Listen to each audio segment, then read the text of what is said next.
اور تم لوگ جس بات میں اختلاف کرتے ہو اس کا فیصلہ اللہ کی طرف سے ہوگا. یہی اللہ میرا پروردگار ہے، میں اسی پر بھروسہ رکھتا ہوں اور اسی کی طرف رجوع کرتا ہوں.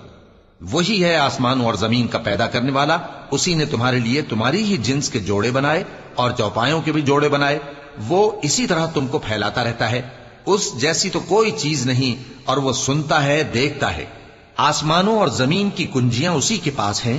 وہ جس کے لیے چاہتا ہے رزق فراخ کر دیتا ہے اور جس کے لیے چاہتا ہے تنگ کر دیتا ہے. بے شک وہ ہر چیز سے واقف ہے.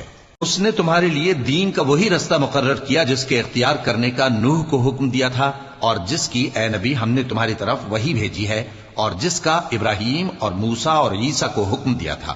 وہ یہ کہ دین کو قائم رکھنا اور اس میں پھوٹ نہ ڈالنا. جس چیز کی طرف تم مشرکوں کو بلاتے ہو وہ ان کو ناگوار گزرتی ہے.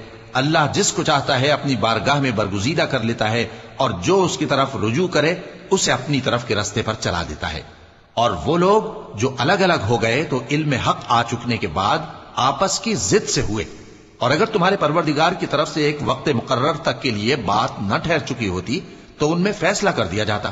اور جو لوگ ان کے بعد اللہ کی کتاب کے وارث ہوئے وہ اس کی طرف سے بڑے بھاری شک میں ہیں.